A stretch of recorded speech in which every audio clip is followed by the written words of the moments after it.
들려도 믿음만을 가지고선을 걸으며 이 귀에 아무 소리 아니 들려도 하나님의 약속 위에 서리라. 걸어가세 믿음 위에 서서 나가세 나가세 의심 버리고 걸어가세 믿음 위에 서서 눈과 귀에 아무 증거 없어도 이 눈에 보기에는 어떠하든지 이미 얻은 증거대로 늘 믿으며 이 마음에 의심 없이 살아갈 때에 우리 소원 주 안에서 이루리. 걸어가세 믿음 위에 서서 나가세 나가세 의심 버리고 걸어가세 믿음 위에 서서 눈과 귀에 아무 증거 없어도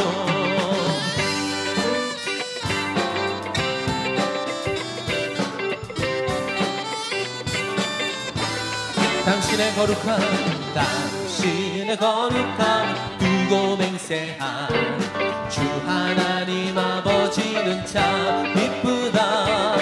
그 귀한 모든 약속 믿는 자에게 능치 못할 무슨 일이 있을까. 걸어가세 믿음 위에 서서 나가세 나가세 의심 버리고 걸어가세 믿음 위에 서서 눈과 귀에 아무 증거 없어.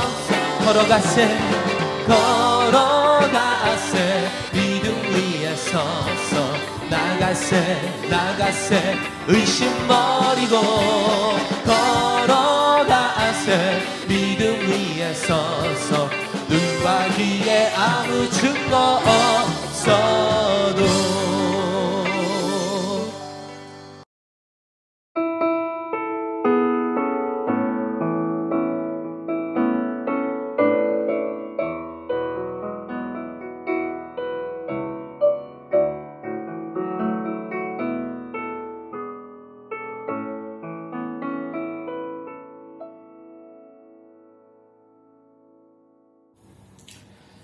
네, 9월 9일 수요예배당 여러분을 주님의 이름으로 환영하고 축복합니다. 각 가정에서도 주님의 은혜가 가득하기를 소망합니다. 오늘 함께 말씀 보겠습니다. 오늘 말씀은 사무엘상 11장 12절부터 15절까지 말씀입니다. 사무엘상 11장 12절부터 15절까지 말씀 함께 읽겠습니다. 백성이 사무엘에게 이르되 사울이 어찌 우리를 다스리겠느냐 한 자가 누구니이까 그들을 끌어내소서 우리가 죽이겠나이다. 사울이 이르되 이 날에는 사람을 죽이지 못하리니 여호와께서 오늘 이스라엘 중에 구원을 베푸셨음이니라. 사무엘이 백성에게 이르되 오라 우리가 길갈로 가서 나라를 새롭게 하자. 모든 백성이 길갈로 가서 거기서 여호와 앞에서 사울을 왕으로 삼고 길갈에서 여호와 앞에 화목제를 드리고 사울과 이스라엘 모든 사람이 거기서 크게 기뻐하니라. 아멘. 예, 오늘은 사울의 초심이라는 제목으로 함께 말씀을 나누고자 합니다. 초심이라는 말을 들어보시면 어떤 느낌이 드십니까? 초심이라는 뜻을 사전을 찾아봤더니 처음에 먹은 마음이라는 뜻이더라고요. 한국에서는 이제 남자들이 군대를 가죠. 처음에 군대를 가고 훈련소를 거쳐서 부대에 배치가 됩니다. 이병이라는 계급을 달죠. 그 짝대기 하나 있는 거. 처음에 군 생활을 시작할 때에 제가 이제 이병 때에 선임병에게 물어보았습니다. 어떻게 하는 것이 군 생활을 잘 하는 것입니까? 물어보았더니 이제 그 선임병이 하는 말이 이병 때는 별거 없다. 그냥 열심히만 해라. 열심히 하면 된다라고 하더라고요. 그 말을 듣고 열심히 했습니다. 입영 때는 열심히 했습니다. 그래서 칭찬도 받고 그랬습니다. 하지만 시간이 지났습니다. 일병이 되고 상병이 되고 병장이 되다 보니까 어떻게 변할까요? 잔머리가 생기더라고요. 열심히는 하지만 좀 그러니까 일한 거에 비해서 좀 티를 많이 내는 방법이 없을까? 혹은 어떻게 하면 좀 몸은 덜 고생하고 이렇게 일하는 방법이 없을까? 이러한 고민들을 하게 되더라고요. 병장쯤 되면 눈치 볼 사람도 없고 설렁설렁 일을 합니다. 병장 돼서도 이병의 그 초심을 가지고 살기는 힘들더라고요. 어떤 의미에서는 그 병장이 이병의 초심을 가지고 있는 것도 이상할 수가 있겠죠. 신입사원들을 보면 어떻습니까? 파릇파릇하고 열정도 있죠. 의욕이 있습니다. 열심히 하려는 에너지도 있습니다. 그 어느 때보다 순수합니다. 오늘 본문은 사울이 왕이 된 직후의 상황에 대해서 나와 있습니다. 사울이 공식적으로 온 이스라엘의 왕이 되었습니다. 왕을 요구하는 이스라엘 백성들을 위해 하나님께서는 사울을 택하셨죠. 그리고 사무엘을 통해서 기름을 부어주셨습니다. 그리고 온 백성들 앞에서 그 제비를 뽑아서 사울을 공식적으로 왕으로 인정해 주셨습니다. 그러나 아직 사울은 왕으로서의 영향력이 없어요. 정치를 하려면 지지 기반이 있어야 하잖아요. 그런데 사울은 이게 아예 없습니다. 오늘처럼 여론조사를 할 수는 없겠지만 아마 비교하자면 굉장히 낮은 지지율로 시작을 한 거죠. 심지어는 왕이 되자마자 반대를 했던 사람들까지 있습니다. 사무엘상 10장 27절을 함께 읽겠습니다. 어떤 불량배는 이르되 이 사람이 어떻게 우리를 구원하겠느냐 하고 멸시하며 예물을 바치지 아니하였으나 그는 잠잠하였더라. 지금 왕으로 선출은 되었습니다. 그런데 어떤 사람들이 대놓고 무시하는 거예요. 집권 초기부터 완전히 왕으로서 인정받지 못하고 있습니다. 사울 입장에서도 별로 왕이 되고 싶지 않았습니다. 그런데 나를 대놓고 싫어하는 사람들까지 있으니 정말 앞이 캄캄하겠죠. 왕이 된 후에 사울은 어떻게 지냈을까요? 그냥 농사하면서 지냅니다. 물론 농업이 나라의 주된 산업이다 보니까 농업을 돌보는 업무를 했다라고 생각할 수 있겠지만 아무리 양보를 해서 생각을 해도 사울은 왕이 된 후에도 크게 달라지지 않았습니다. 그냥 농사짓고 살았습니다. 밭을 갈고 소를 몰며 이전처럼 살았습니다. 그러던 중에 한 지역에 위기가 닥칩니다.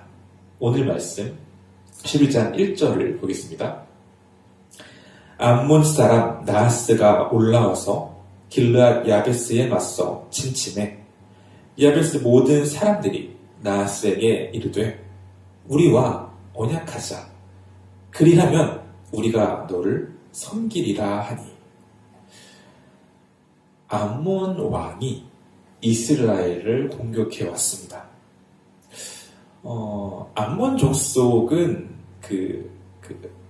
롯의 후손인데 아브라함의 조카 롯이 있었죠.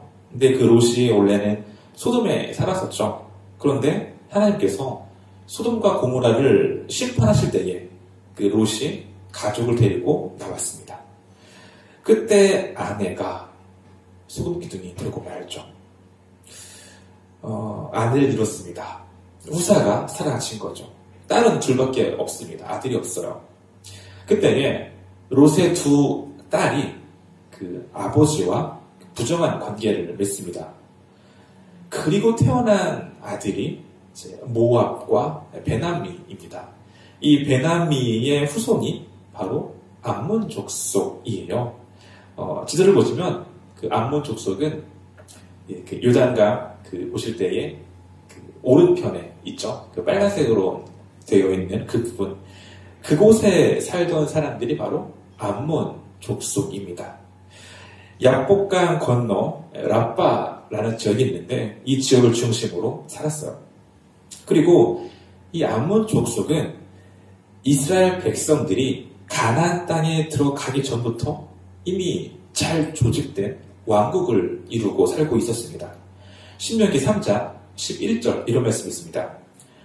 르바임 족속의 남은 자는 바산 왕 옥분이었으며 그의 침상은 철 침상이라 아직도 암몬 족속의 라빠에 있지 아니하냐. 그것을 사람의 보통 규빗으로 재면 그 길이가 9규빗이요 너비가 4규빗이니라. 바산 왕 옥이 암몬 족속의 왕으로 지내고 있었습니다. 왕정 체제예요. 물론 이제 가나안 정복 때에 이스라엘 백성들이 이곳을 정복하고 므낫세 지파의 소유가 되었습니다만 이미 암몬 족속들은 발달된 왕정 체제를 가지고 살았습니다. 그리고 계속적으로 이스라엘을 괴롭히며 살았었죠. 사울이 즉위하자마자 암몬은 이스라엘을 위협합니다. 사울의 정치력이, 사울의 리더십이 시험대 위에 올려졌습니다. 1절을 다시 한번 보겠습니다. 암몬 사람 나하스가 올라와서 길르앗 야베스에 맞서 침침해 야베스 모든 사람들이 나하스에게 이르되 우리와 언약하자. 그리하면 우리가 너를 섬기리라 하니. 지도를 보시면 위에 길르앗 야베스가 있습니다. 이 길르앗 야베스를 암몬 사람 나하스가 포위합니다. 이 길르앗 야베스 사람들은 암몬 군사와 싸울 수가 없어요. 힘이 없는 거죠. 힘이 없는 나라가 죽지 않으려면 어떻게 해야 될까요? 힘 있는 나라에 굴복할 수밖에 없습니다. 먼저 야베스 사람들이 말합니다. 우리와 언약하자. 우리가 너를 섬기겠다. 무슨 말이냐면 우리가 너희들에게 조공을 바칠 테니까 그러니까 우리 좀 봐줘라. 이렇게 말합니다. 암몬 사람 나하스 입장에서는 좋죠. 그런데 이 암몬 왕 나하스가 이렇게 요구를 합니다. 2절입니다.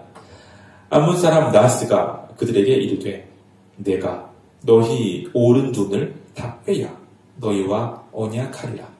내가 온 이스라엘을 이같이 모욕하리라. 나하스 왕이 말합니다. 그래 알겠다. 그런데 그냥은 조약을 맺지 않겠다. 조건이 있다. 너희들의 오른쪽 눈을 다 빼라. 그러면 내가 조약을 맺겠다. 잔인하죠. 이것은 엄청난 모욕입니다. 그러면 왜 오른쪽 눈을 빼라고 했을까요? 한쪽 눈이 없으면 전쟁을 할 수가 없습니다. 거리감이 사라지기 때문에 칼을 휘두른다든지 활을 쏜다든지 이럴 수가 없어요. 당연히 전쟁을 제대로 할 수가 없겠죠.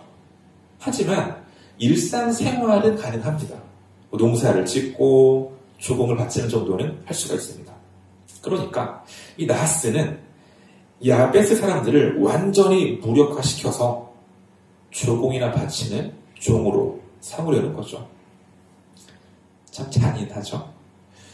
그러자 야베스 장로들이 이렇게 말을 합니다. 3절입니다. 야베스 장로들이 그에게 이르되 우리에게 이랫동안 말미를 주어 우리가 이스라엘 온 지역에 전령들을 보내게 하라. 만일 우리를 구원할 자가 없으면 내게 나아가리라 하니라. 3절이 참 재미있지 않습니까? 암몬의 라하스의 요구는 누가 봐도 잔인하고 누가 봐도 모욕적입니다. 그런데 이 야베스 사람들은 힘이 없어요. 암몬과 싸워 이길 수가 없습니다. 그래서 이렇게 말합니다. 암몬 왕이여, 이스라엘에서 우리를 도울 자들이 있는지 좀 알아볼 테니까 일주일만 시간을 주시죠. 만약에 없으면 네가 하라는 대로 하겠소. 이렇게 한번 생각을 해보죠. 그 동네에서 어린 꼬마가 있다고 칩시다. 그런데 같은 동네에 사는 이 꼬마의 친구들이 이 꼬마를 막 괴롭히는 거예요. 놀리고. 그런데 이 꼬마는 힘이 없습니다. 눈물을 막 주룩주룩 흘리면서 그 친구들에게 이렇게 얘기하죠. 야, 니네들 여기 꼼짝 말고 있어. 내가 우리 형아 불러올게. 그러면서 형을 부르러 갑니다. 지금 약간 그런 모습이에요. 야베스의 장로들이 말합니다. 일주일만 시간을 줘라. 우리를 도와줄 사람을 좀 찾아보겠다. 재미있는 것은 암몬 왕 나하스가 그렇게 해라 라고 합니다. 왜일까요? 이스라엘 뻔하거든요. 야베스를 도와줄 사람이 어디 있겠습니까? 그리고 암몬이랑 싸울 사람이 어디 있겠습니까? 암몬 왕은 자신감을 가지고 있는 거예요. 그래, 한번 찾아봐라. 너를 도와줄 사람이 있나? 찾아봐라. 어디 있겠냐? 데려와 봐라. 나하스 생각을 합니다. 근데 정말로 야베스 사람들을 도와줄 사람은 그 어디에도 없습니다. 4절을 보겠습니다. 이에 전령들이 사울이 사는 기브아에 이르러 이 말을 백성에게 전하며 모든 백성이 소리 높여 울더니. 일단 왕에게로 갑니다. 이제 사울 왕이죠. 왕은 왕이니까요. 야베스에서 사울이 살고 있는 기브아까지는 제가 직선거리를 재봤더니 78km더라고요. 길은 훨씬 더 멀었겠죠. 아무리 빨리 가도 2, 3일은 좋게 걸렸을 것 같습니다. 기브아에 가서 사람들에게 먼저 말합니다. 그러자 그 이야기를 들은 모든 사람들이 소리를 높여 웁니다. 힘이 없는 서러움이라고 할까요? 비참했겠죠. 모욕적인 말을 들었는데 반항할 힘이 없습니다. 이렇게 약하고 약한 나라가 한탄스러웠겠죠. 이렇게 힘이 없는 그들 스스로가 너무나도 부끄럽고 슬펐을 겁니다. 싸우라고요? 힘이 있어야 싸우죠. 싸우면 죽습니다. 항복하면 한쪽 눈을 뺀 채로 치욕스럽게 조공을 바치며 살 수 있습니다. 싸우면 죽습니다. 죽느냐, 사느냐, 이것이 문제인 상황이네요. 어떻게 하시겠습니까? 치욕스럽게 사느니 차라리 싸우다 죽든지, 아니면 목숨은 보존하되 치욕스럽게 살든지, 둘 중 하나입니다. 그래서 사람들이 웁니다. 힘이 없어서, 억울해서, 분해서 웁니다.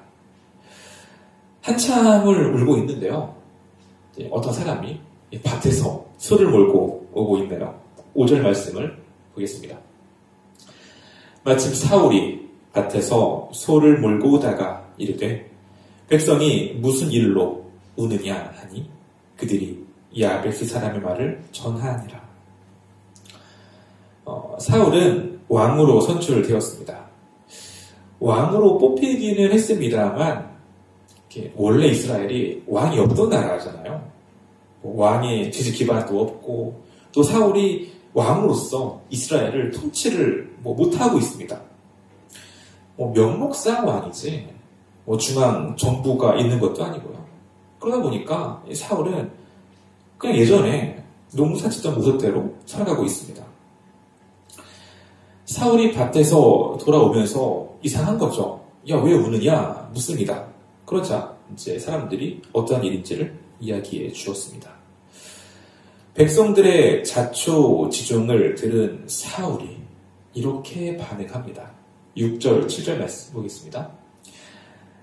사울이 이 말을 들을 때에 하나님의 영에게 크게 감동되매 그의 노가 크게 일어나 한 겨리에 소를 잡아 각을 뜨고 전령들의 손으로 그것을 이스라엘 모든 지역에 두루 보내어 이르되 누구든지 나와서 사울과 사무엘을 따르지 아니하면 그의 소들도 이와 같이 하리라 하였더니 여호와의 두려움이 백성에게 임하매 그들이 한 사람같이 나온지라.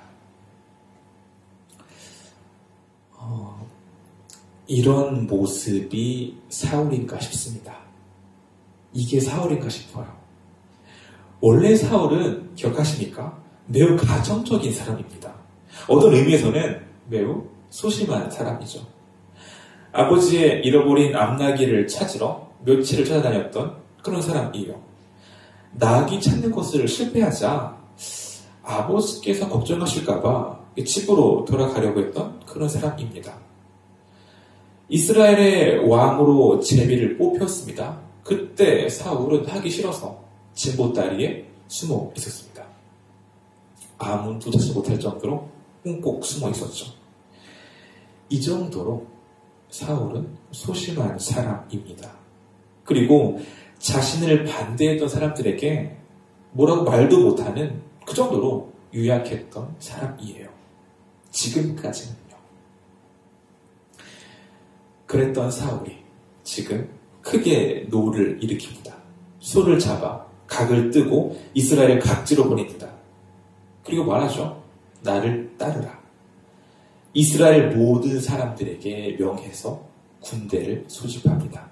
행여나 내 말을 듣지 않으면 너희들의 소가 이렇게 될 것이다. 엄청난 카리스마죠. 이 사람이 사울 맞습니까? 여기에서 우리가 주목할 부분이 있습니다. 하나님의 영에게 크게 감동되매 하나님의 영에게 크게 감동되매라고 나와 있습니다. 사람들의 말을 듣고 있을 때에 사울은 하나님의 영에 크게 감동되었습니다. 이 말은 문자적으로 하나님의 신이 사울에게 강력하게 임했다라는 뜻입니다. 하나님의 영이 강력하게 사울에게 임했을 때에 어떠한 일이 일어났습니까? 사울이 분노를 일으킵니다. 이 분노는 혈기에서 나오는 그런 분노가 아니고요. 하나님의 백성을 괴롭히는 하나님의 원수에 대한 분노입니다. 온 이스라엘의 오른손을 빼겠다는 그런 모욕하는 암몬왕에 대한 거룩한 분노였죠. 소심했던 사울, 숨었던 사울이 이제는 분노를 바라며 엄청난 카리스마를 내뿜습니다. 저는 이것이 사울의 초심이라고 봅니다. 그런데 제가 말하려는 초심은 우리가 일반적으로 생각하는 초심과 다릅니다. 우리가 생각하는 초심은 어떤 거죠? 열심히 하는 겁니다. 순수한 겁니다. 의욕적인 겁니다. 좋습니다. 그런데 제가 말하려는 기독교인의 초심은 열심히 하는 게 아니에요. 하나님과 함께 하는 것이 초심입니다. 사람들은 말합니다. 열심히 하면 된다고요.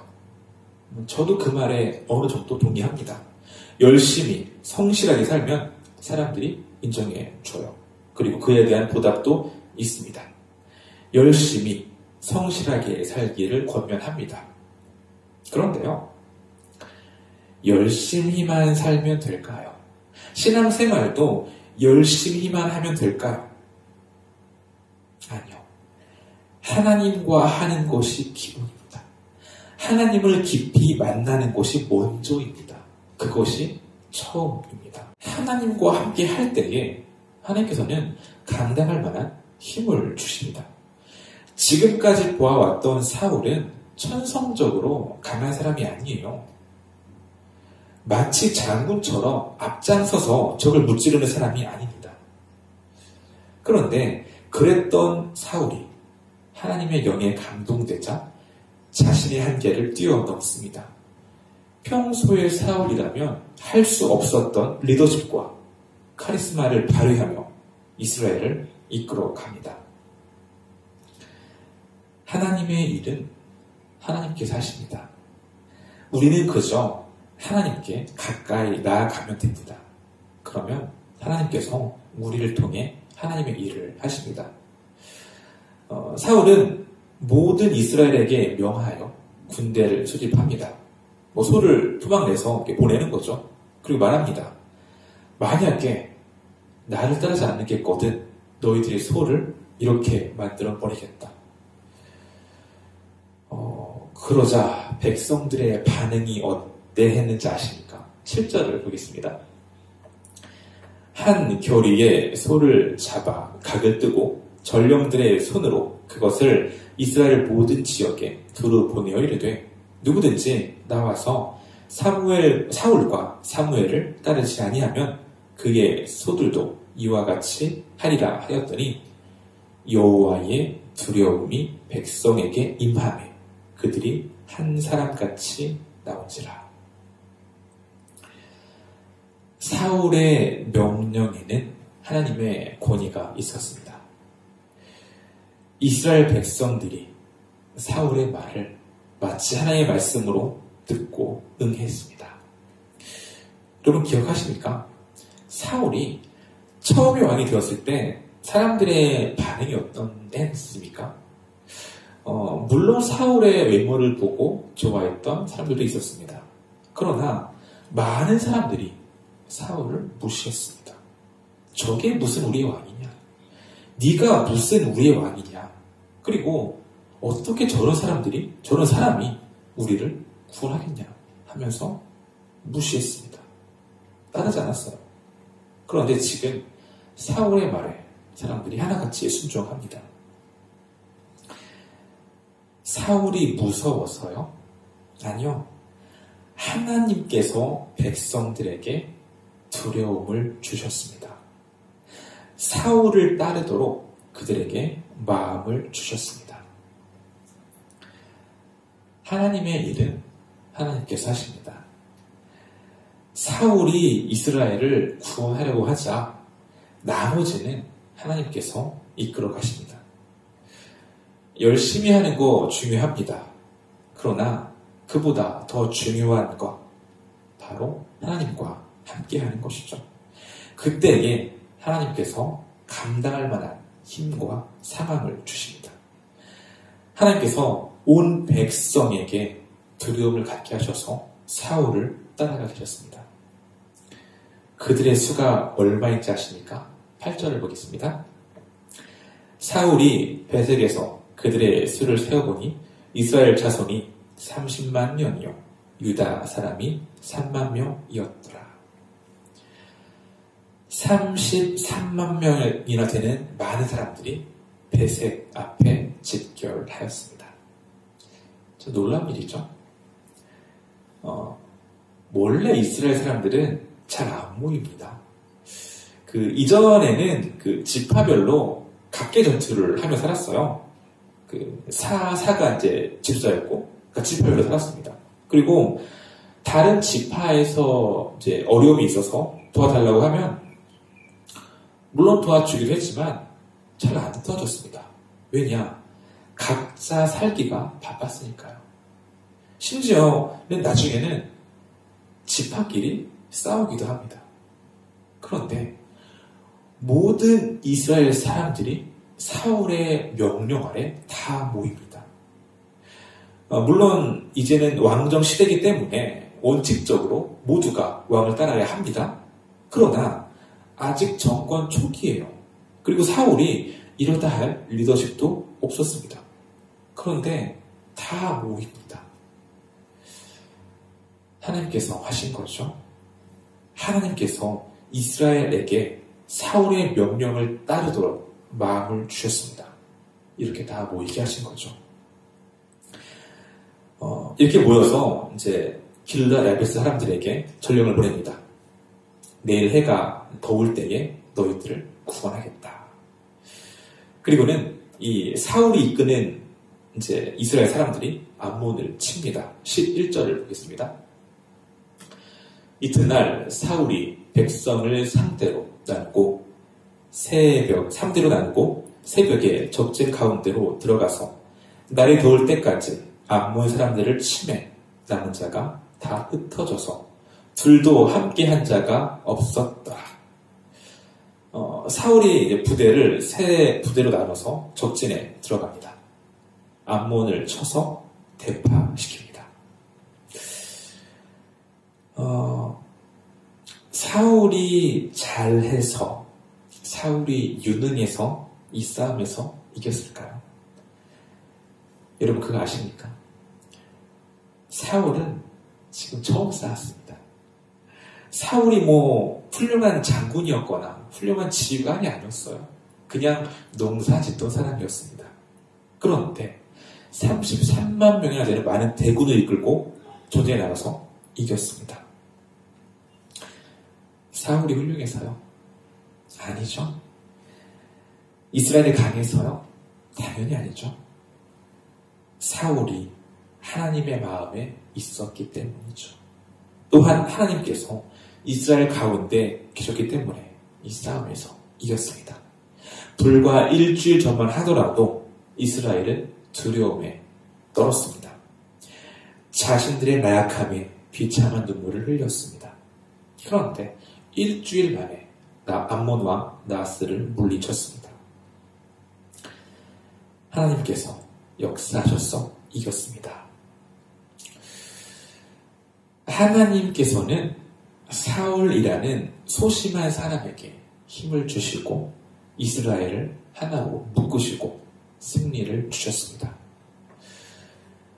여기에서 한 가지 우리가 마음에 새길 부분이 있습니다. 이스라엘은 분명 왕정 체제가 시작되었습니다. 그러나 여전히 이스라엘의 왕은 하나님이십니다. 뭐 왕정이 시작되었다고 해서 이스라엘의 주인이 왕이 됩니까? 아니요. 오늘 본문을 통해서 하나님께서는 우리에게 분명하게 말씀하십니다. 이스라엘의 진정한 왕이자 구원자는 오직 여호와 하나님이십니다. 나라를 강하게 하는 것은 강력한 왕정 체제가 아니라 하나님께서 왕이 되실 때에 가능합니다. 사울도 하나님을 의지했을 때에, 하나님의 영이 임했을 때에 나라를 승리로 이끌 수가 있었습니다. 이러한 사울의 모습을 보면 볼수록 참 사울의 말로가 아쉽죠. 사울이 이때까지는 하나님을 왕으로 섬기고 살았거든요. 이스라엘의 왕으로 하나님을 인정하고 살았거든요. 그런데 서서히 사울이 자신이 왕이 되려 합니다. 물론 사울도 열심히 살았습니다. 이러한 비교가 적절할지는 모르겠습니다만은 나중에 사울이 어디에서 죽습니까? 전쟁터에서 죽습니다. 다윗은 어디에서 죽습니까? 오래 살다가 침상에서 죽습니다. 다윗도 치열하게 산 사람이지만 사울도 마찬가지로 정말 치열하게 산 사람이에요. 마지막 순간까지 전쟁터에서 싸우다가 죽은 사람입니다. 열심히 살았습니다. 누구보다 열심히 살았습니다. 그런데 문제는 하나님과 함께 살지 않았어요. 그것이 문제입니다. 누구보다 열심히 살았습니다. 누구보다 치열하게 살았습니다. 중요합니다. 그러나 그보다 하나님과 함께 사는 것이 더 중요합니다. 하나님과 함께 있을 때에 하나님께서는 필요에 따라 우리의 삶을 이끌어 가십니다. 하나님께서는 사울의 왕권을 강하게 해주셨습니다. 지금까지는 약했잖아요, 기반이. 그런데 이제는 이스라엘의 명실상부한 왕으로 올려주셨습니다. 12절 볼까요? 백성이 사무엘에게 이르되 사울이 어찌 우리를 다스리겠느냐 한 자가 누구니까 그들을 끌어내소서 우리가 죽이겠나이다. 사울이 위대한 승리를 하자 이번에는 여론이 완전히 사울에게로 몰립니다. 이렇게 훌륭한 왕을 누가 반대했습니까? 끌어내십시오. 우리가 죽이겠습니다. 아마 여론조사를 했다면 엄청난 지지율이 나왔을 것 같아요. 이러한 지지를 바탕으로 정적 세력들을 다 숙청할 수도 있었을 겁니다. 그런데 사울이 어떻게 합니까? 13절을 보겠습니다. 사울이 이르되 이 날에는 사람을 죽이지 못하리니 여호와께서 오늘 이스라엘 중에 구원을 베푸셨음이니라. 사울은 여호와께서 베풀어 주신 구원의 날에 사람을 죽이지 못한다고 못을 박았습니다. 사울은 이 승리가 작전을 잘 짜서 승리한 것도 아니고 하나님께서 승리를 주셨기에 승리했다고 믿었습니다. 그리고 자신을 반대했던 사람들까지도 포용하고 품어줍니다. 참 괜찮죠? 네. 이것이 하나님의 영에 감동되었던 사울의 모습입니다. 뿐만 아니라 나라를 견고하게 세우죠. 14절 보겠습니다. 사무엘이 백성에게 이르되 오라 우리가 길갈로 가서 나라를 새롭게 하자. 14절 보면은 사무엘이 길갈에 가서 나라를 새롭게 하자고 합니다. 어떤 면에서 보면은 사울이 왕이 되는 것, 아니 사실 왕정 체제를 가장 싫어했던 사람이 누구입니까? 사무엘이에요. 그러니까 사울이 싫어서라기보다는 그냥 왕정 체제가 싫었던 거죠. 그런데 그렇게 왕정을 반대했던 사무엘까지도 나라를 새롭게 하자고 선언합니다. 이제는 사울을 중심으로 새롭게 해보자. 이렇게 하면서 은퇴를 선언합니다.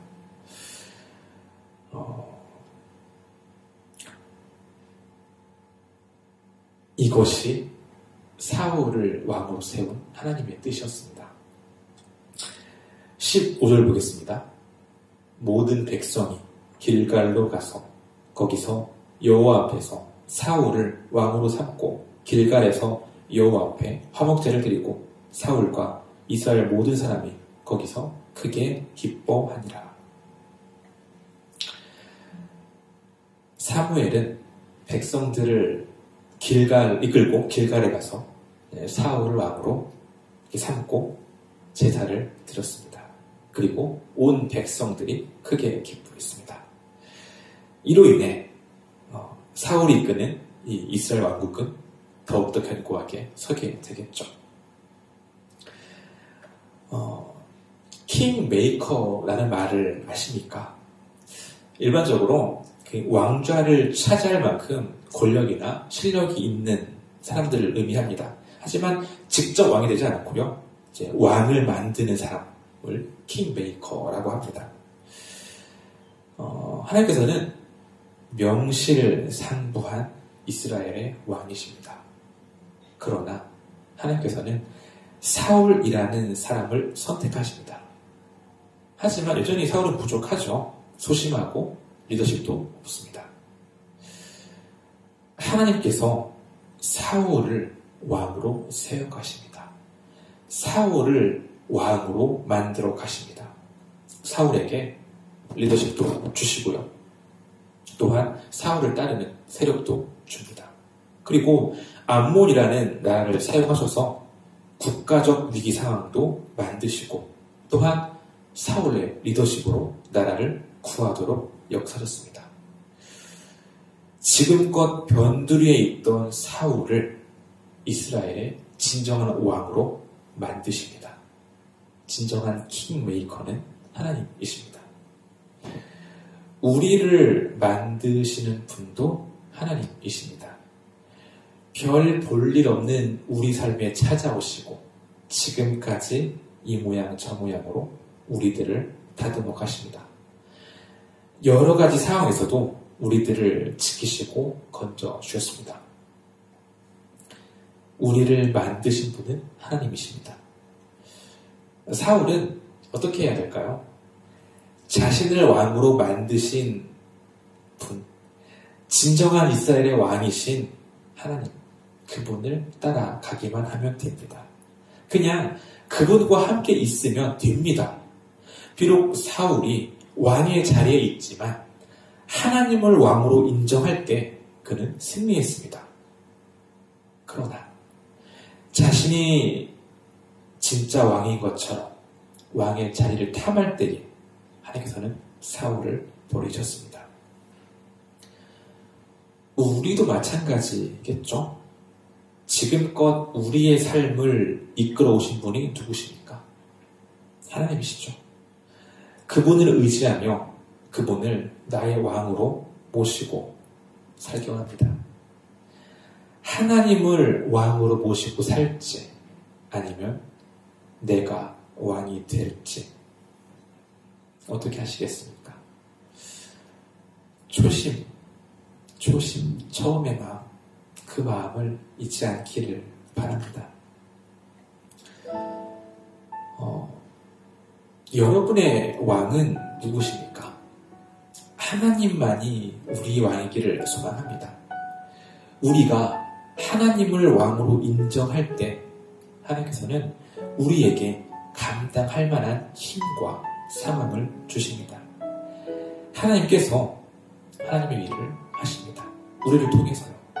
그러나 내가 왕이 될 때에는 우리에게 있는 것들을 거두어 가십니다. 그러므로 언제나 교만하지 않기를 권면합니다. 조심해야 합니다. 하나님이 주신 권위를, 능력을, 재물을 나의 욕심과 나의 종욕을 위해서 잘못 사용하지 않도록 기도합시다.